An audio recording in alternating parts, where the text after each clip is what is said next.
Moi, le solitaire, j'ai parcouru les immensités. Comme l'errant à l'écoute du désert ou à la recherche de sa bien-aimée.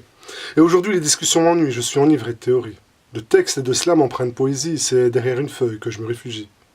Et comme chez Sherazade te dévoilant le récit des mille et une nuits, moi aussi je pourrais te conter des histoires qui s'étendent et s'étendent à l'infini. Où l'infini, l'autre commence. Et si je suis, c'est donc que je pense. À cette existence stimule ma conscience, suit la cadence d'une humanité vacillante en quête de sens.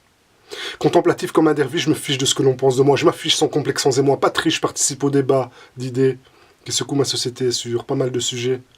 Gavé d'informations, j'arrive à saturation. Car c'est ça, vivre dans une société de consommation qui tue comme un flic sans sommation. Miroir de l'univers, doté d'un corps régi par des lois dépassant l'imaginaire, je me libère, parcours ciel et terre.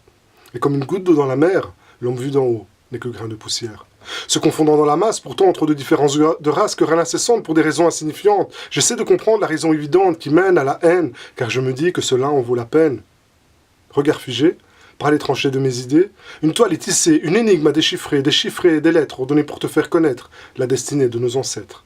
Depuis le premier homme qui vit le jour et la nuit de sa main, les hommes rédigèrent sur pierre, sur métal, et puis sur parchemin, tout ce que cercle la terre ou façonne le rêve. Et voici leur travail, la bibliothèque, la formidable mémoire des siècles, que furent les épées, les héros, l'algèbre et ses laconiques symboles, la science des planètes qui régit les destins.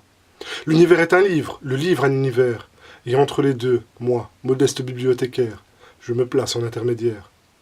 Prolétaire, je foule la terre de Go Slam City, des bas-fonds de la ville basse jusqu'au sommet des terris, c'est l'école de ma vie avec des heures de colle. Et quand le chauve-souris déploie ses ailes, les phrases d'école, les mots s'envolent pour qu'enfin se libère la parole. Et au nom de la liberté d'expression, mon texte prime. Mais quand je m'exprime, souvent, le sexe prime. Je ne suis qu'un type peu charismatique qui, dans ce monde qui s'agite, veut se faire une place sans appui politique, je m'installe et je gravite. Et pour me faire connaître, inutile de commettre un crime. Non, tout ce que je sais faire, c'est saigner à blanc mes rimes. Comme un chirurgien, je décortique le moindre mot. Mon bloc opératoire, une feuille, mon scalpel, un stylo, avec lequel je tranche, entre dans le vif du sujet. Et aiguise mes sens pour mieux prendre prise à cette réalité et m'élever. Au-delà des apparences, je me suis hissé et initié aux joies de cette existence pour discerner le faux du vrai, le grain de l'ivraie et délivrer mon esprit tourmenté en perpétuelle quête d'authenticité.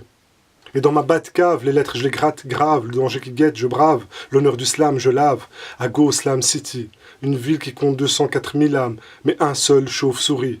Et en guise de signature, comme le Joker dans Gotham City, un sourire saillant qui ébrèche les visages et laisse des cicatrices dans les esprits.